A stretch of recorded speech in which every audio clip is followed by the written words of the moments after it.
Hello everyone, this is me Pratyush and this is your amazing channel cracking BSc chem. आज हम लोग देखने जा रहे हैं BSc second year fourth semester paper 1 जो इनऑर्गेनिक केमिस्ट्री है।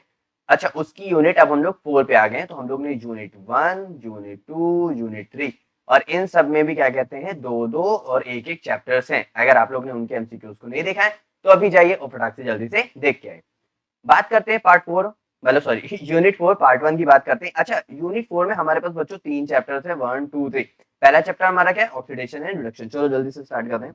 क्वेश्चन नंबर 1 में कह रहा है the process of electrolysis is take place at cathode. आपको देखो इतनी बात ध्यान रखनी पड़ेगी कि प्लस चार्ज को क्या बोलते हैं, कैटायन, ठीक है, और नेगेटिव चार्ज को क्या बोलते हैं, एनायन। यहां तक क्लियर है? ठीक है। अब हमारे पास एक सेल होता है बच्चों, जिसमें हमारे पास ये पूरा एक क्या है, एक सेल है, और ये सब हमारे क्या है, ये सब है हमारे इलेक्ट्रोड। क्या है, इलेक्ट्रोड्स। अब इन इलेक्ट्रोड्स के नेम होते हैं, तो इलेक्ट्रोड्स का नेम होता है, एक का नेम होता है एनोड, ANODE, ठीक, और एक का नेम होता है कैथोड, CATHODE, ठीक है। अब एनोड के ऊपर होता है पॉजिटिव चार्ज इस तरह, मतलब ये रॉड कौन सी होगी, पॉजिटिव होगी, और ये रॉड कैसी होगी, निगेटिव होगी, ठीक है। अब पॉजिटिव हो रही है यानी वहां पे इलेक्ट्रॉन का लॉस हुआ होगा। लॉस ऑफ इलेक्ट्रॉन को बच्चों हम लोग क्या बोलते हैं, ऑक्सीडेशन। क्या बोलते हैं, ऑक्सीडेशन। इसका मतलब ये जो रॉड है वो कौन सी है, ऑक्सीडेशन वाली है, और यहाँ पे इलेक्ट्रॉन गेन हो रहा है, यानी इसका मतलब ये रॉड कौन सी है, रिडक्शन की है। कोई भी डाउट यहाँ तक नहीं ना? अब यहाँ पे ध्यान देते हैं, इतनी बात अगर आप लोगों को क्लियर है तो the process of electrolysis is take place at cathode is called, क्या होना चाहिए, रिडक्शन। यानी कैथोड पे क्या होता है, रिडक्शन होता है। इससे आप लोगों को समझ है? चलो अब इसी को ध्यान रखना। अभी अब कह रहा है ऑक्सीडेशन स्टेट ऑफ ऑक्सीजन की फाइंड करनी है ना, तो एक काम करते हैं, H2O2 है, हाइड्रोजन की वैलेंसी कितनी होती है, 1 प्लस, यानी 2 मैं कर दूंगा तो +2 हो जाएगा, ठीक है, प्लस ऑक्सीजन की वैलेंसी X है ना, तो यहाँ पे हम लोग X ले लेते हैं। भाई हमको पता ही नहीं है ना, उसकी तो निकालनी है, लेकिन कितने हैं, 2, तो यहाँ पे 2x हो गया इज इक्वल टू 0 हो गया। यहाँ तक क्लियर? कोई भी डाउट है यहाँ तक नहीं ना? अब यहाँ पे एक चीज का ध्यान दो, अगर ये +2 उधर जाएगा तो क्या हो जाएगा, -2 इज इक्वल टू 2x, तो यहाँ पे x इज इक्वल टू क्या आ जाएगा, -1। तो यहाँ पे इसकी ऑक्सीडेशन स्टेट कितनी आ जाएगी, -1। तो यहाँ पे ये जो बी लिखा हुआ है, बी बच्चों गलत लिखा हुआ है, यहाँ पे इसका आंसर हो जाएगा ए, यानी आंसर क्या हो जाएगा, -1, यानी option number A is correct.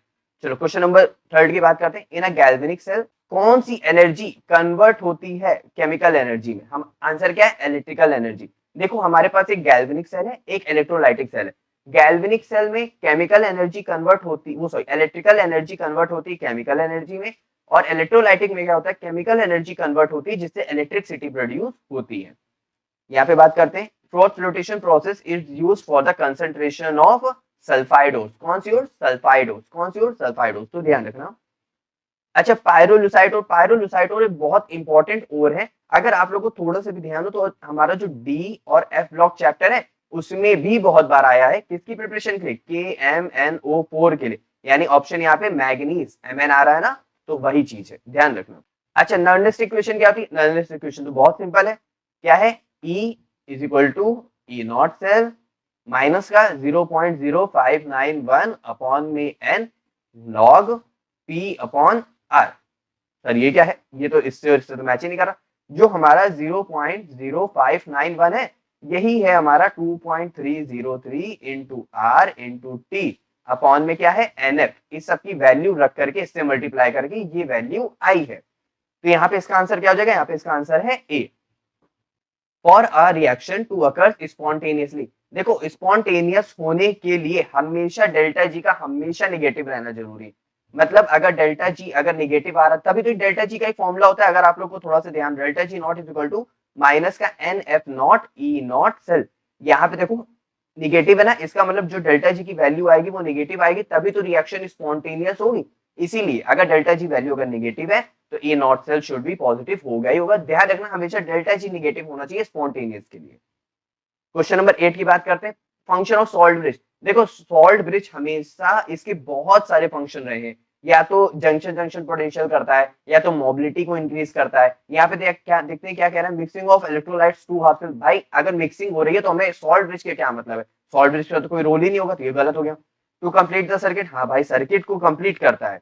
To maintain the electrical neutrality of two half cell, maintain electrical neutrality को मेंटेन भी करता है।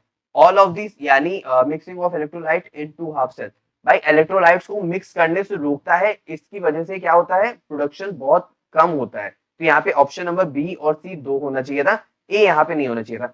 भाई अगर दोनों सेल के मिक्सचर्स अगर मिक्स हो जाएंगे तो यानी यहाँ पे जंक्शन जंक्शन पोटेंशियल क्रिएट हो जाएगा, और जंक्शन जंक्शन पोटेंशियल, जैसे मान लो ये सेल है और ये सेल है और ये लगा होता है सॉल्ट ब्रिज, ये इसकी प्रोटेक्शन के लिए रहता है कि इसके अंदर का लिक्विड इसके अंदर का लिक्विड जो होता है ना यहाँ पे मिक्स ना हो, अगर मिक्स होगा तो वो हार्मफुल कहलाएगा, यानी डेंजर हो जाएगा हमारे सेल के लिए।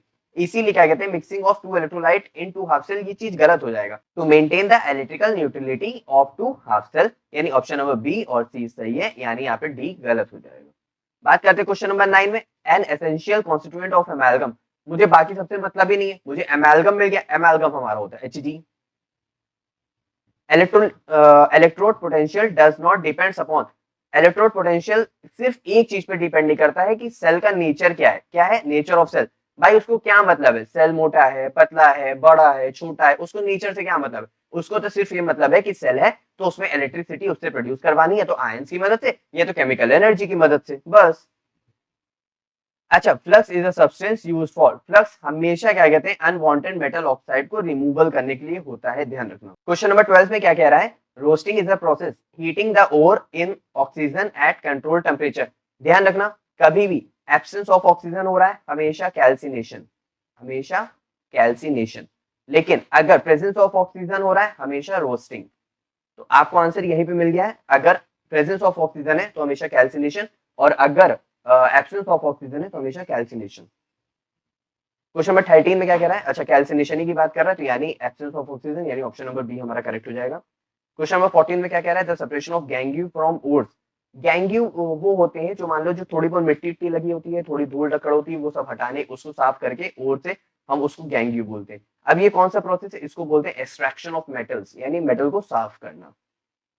क्वेश्चन नंबर 16 में क्या कह रहा है, मैट। देखो मैट ये मैट ही नहीं है, ठीक है, इसको मैट ही बोलते हैं, ठीक है, मैट। ये एक प्रोसेस है जिसमें सिलिका का हम लोग सिलिकेट का हम लोग यूज करते हैं। सिलिकेट हम लोग ने ऑर्थो सिलिकेट, पायरो सिलिकेट हम लोग ने सेमेस्टर 1 में पढ़ा था, अगर आप लोग को थोड़ा सा भी ध्यान हो तो बस वही है, वही fusion stage of furrow silicates. Next question देखते हैं, इलेक्ट्रोलाइट ऑफ कंसंट्रेटेड NaCl। देखो कंसंट्रेटेड NaCl, इसका मतलब यहाँ पे NaCl का अमाउंट बहुत ज्यादा है और वाटर का अमाउंट क्या है, कम है, तो यानी यहाँ पे क्या होगा, हाइड्रोजन Cl और NaOH का सॉल्यूशन क्या होगा, फॉर्मेशन हो सकता है।